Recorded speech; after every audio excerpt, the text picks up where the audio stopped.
Ladies and gentlemen, thank you. My name is Michael Mace. I work for a company in the town. So, you can ask me afterwards where I work. Ace Tech Security. So my goal here tonight is to spend about 15 minutes and get you guys to deal with the password issues. Passwords that deal with anything you have to deal with electronically. So, did anybody here look at their little, the little program we got and say, too many passwords, God, I hope he comes up with some way that I don't need to remember any passwords, that they finally did it. Did anybody come here thinking about that? Yes. Yes, good. I have something good to tell you then. Last year, a company came up and told me, must me specifically, but I read the thing, so I assume they're speaking to me directly, that next year they're going to come up with something that we can get rid of all these passwords. Don't need them anymore. We found a new way, a new form of authentication. So guess what? Great, somebody has said that. The only problem is, just like lasers are the weapon of the future and always will be the weapon of the future, passwords are always going to be 1 year out from going away completely. Hasn't happened yet. So, unfortunately, for those of you who came here with some realism, we're going to have to deal with passwords, and I'm going to try and cut you down so that you only need to know 2 or 3 passwords. So the first thing I've done so far is I've convinced you that you actually still have to pay attention to what I'm saying, that passwords are still here. Oh, no, I haven't. Let's talk about some of the reasons why you think passwords might be going away. Can anybody think of anything that's coming around that's going to get rid of some of our authentication problems that's different from passwords? Ma'am. Eye recognition. Eye recognition. We call that biometrics. Fingerprints as well. Anybody seen the Mythbusters where they already copied somebody's fingerprint? Okay, you can copy a fingerprint with some sort of acetate gel. It's not secure. You leave your fingerprints everywhere, but you don't leave your computer passwords, so fingerprints can't work. We can steal those. Biometrics, eye scanning. Well, it's not eye scanning. Retina scanning, the stuff they see with that bright little light that comes over your eyes, doesn't exist. Well, it exists. It's tens of thousands of dollars and it isn't made out of the 1960s because if you haven't noticed, your eye doesn't like having bright lights shined into it. The stuff you do see that's retina scanning, it takes a picture of your eye. It makes a little map of the picture, and if your eye doesn't match it because of whatever, from injury, illness, or brighter light, so your pupil contracts, it simply doesn't work. Biometrics have been proven to not work. You can't even, with your DNA sequence, the billions of base pairs, the absolute unique fingerprint, you're leaving it everywhere. It's everywhere here. If you've seen Gattaca, it's exactly the same thing they can do now. They can take a swab. There is nothing that's replacing passwords, despite what IBM says. In five technologies that'll change the world in 5 years. They did this in 2011, so they're down to 3 years to get rid of passwords. So you have to deal with passwords. End of story, unfortunately. So let's move on to some things we can do. Well, I'm going to jump to the conclusion. The conclusion is you're going to have a lot of passwords. They're going to have to be long and compliant and all that stuff I don't want to do and I know you want to do, so you're going to end up with a password manager. But before we go there and we talk about these little free programs or paid that you can get that's going to help you, that's going to take this stuff off your mind, we're going to go over some ways to simply cut down the number of passwords you need to know. So a couple of ways. First of all, and none of these are approved by security guys like myself because they all involve circumventing numbers and odds. The first thing is layering your passwords. Do you ever have a password for something like you want to download some stupid little PDF about some industry-specific white paper, but they want your email address? Okay, that's fine. Well, now you're going to have to either deal with the spam from this company, and God knows they're going to spam you, or you can do what I used to do, which is I did not. What other people used to do, which is create fake email addresses, which are against the 1994 Computer Fraud and Abuse Act, because you really don't want them coming to your company email website. Or I'm sorry, your company email. So there's these one-time emails you can do for little tiny things like that, where they're going to want you to create a login. They're going to want your email, and you don't want to give them your email. You don't want to remember that password. There's these one-time password or one-time email companies. Gorilla Mail is one that comes to mind. What it's going to do is it's going to give you a one-time email. You're going to put that email address into whatever little download you need to do. They're going to send you that little link to download that PDF or to verify that you're a living human being that's not engaged in criminal activity, I guess, as opposed to the other living, breathing human beings who are. But that's a one-time use email. You throw it away. It gets used to somebody else. You don't have to worry about any of that. You've got exactly what you wanted, and you've managed to cut down on spam, and you have had to avoid getting a new email because you have personal emails, you have business emails. How many here have over 5 email addresses they monitor? Okay, yeah, these people is going to help. The other way is called layering your passwords. Everywhere you go, they want you to join up. Well, if you want to do a 20-character password that has special characters, uppercase, lowercase, and some of the crazy stuff like the U with the umlaut, if you want to have like the crew, the little U for Motley Crue in there, you can do all that. but it gets burdensome. So here's a way of layering, which I will never ever professionally admit that I use this because it's horrible. If you have one of those websites that has no personal information, they now know you like cats because it's a cat newsletter. Well, then you can have a certain type of password that is not this massive 50-character string, 2,048 kilobytes of data. You can make a short one for all the little websites out there that does not have your personal information, banking information. It doesn't have your friends and family. That's the other thing, is that you can come up with a bad password and you can have a bunch of passwords that are matched. You'll get hacked, but who cares? What does it have on it? Well, what website is it?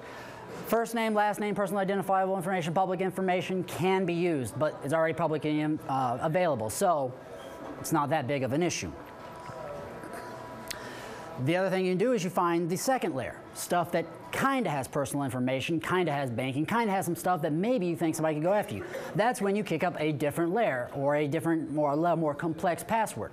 And you can sit there and come up with 3, 4, 5, 6, 7, 8, and how many levels you want. Me, I think 3 is good. You have that password when yellowpages.com says you have to log in. I don't care about yellowpages.com, and I'm not going to put anything in there, much less my real information. I'll explain that later. So you can have layers of passwords. Now, do you need this really crazy, long, complex one? No, you don't.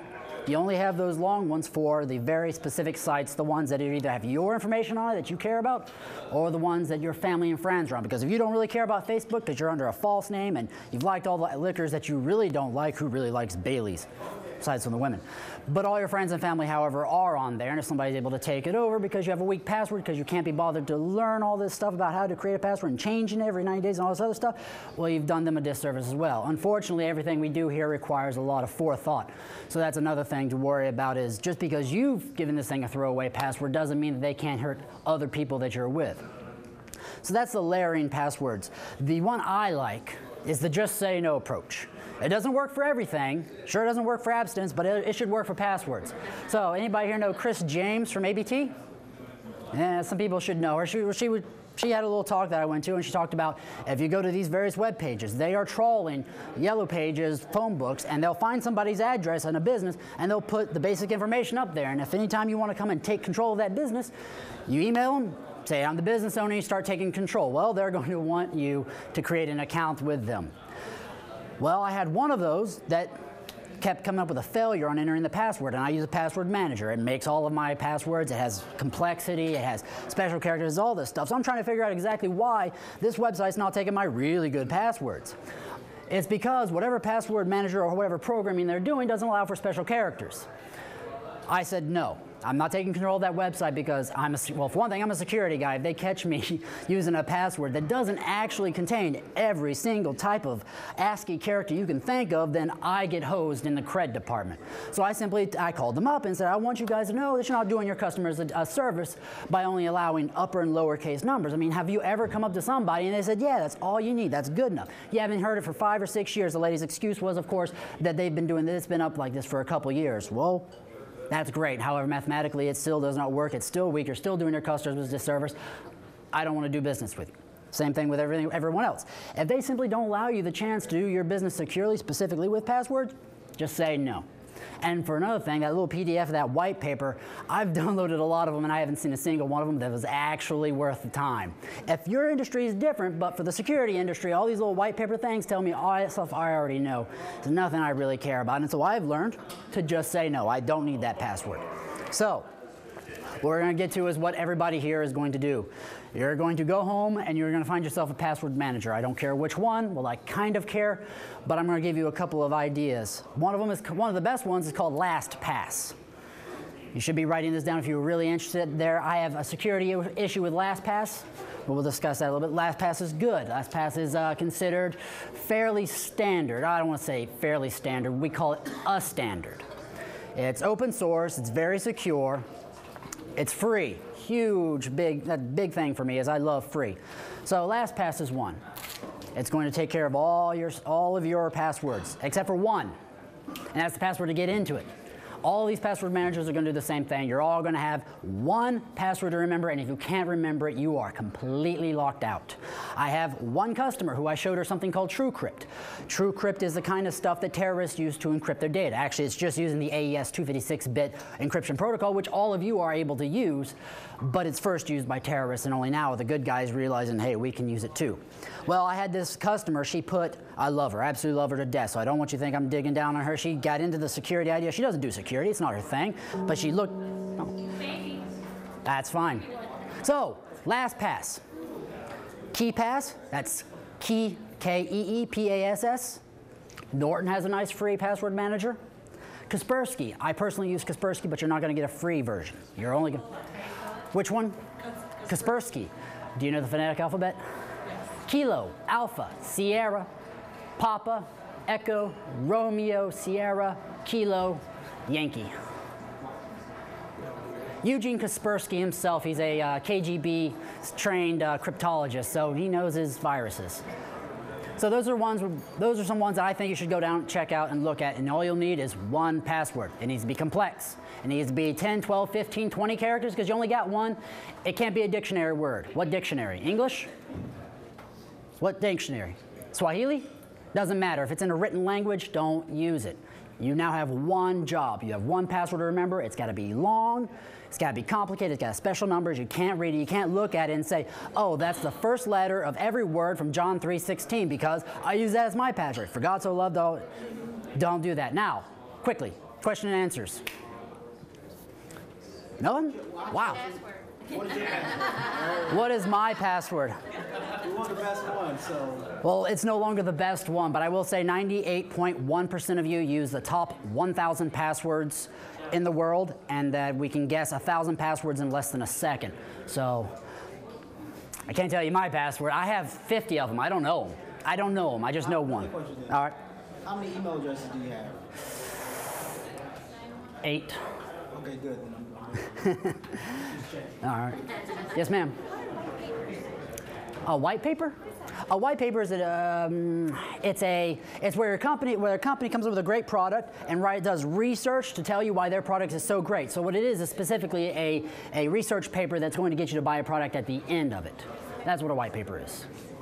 Did I define that wrong? In my industry, that's what we do. We use white papers. Everybody? Okay. You suggested a couple of services. Yes. What was your favorite of the free services for the password? I would say What would be your favorite? LastPass would be mine. Was it LastPass? LastPass, yes. Yes, KeyPass does some other stuff. That's Kilo Echo Echo. It says like K-E-Y, but it's Kilo Echo Echo Pass. Those are some other ones. Google's your friend on this one, but I'm going to tell you that if it can't generate your passwords, store your passwords, and encrypt all that stuff, don't do it. You can get plenty of stuff free that's very well developed and mature. LastPass is really, really good. I highly recommend that.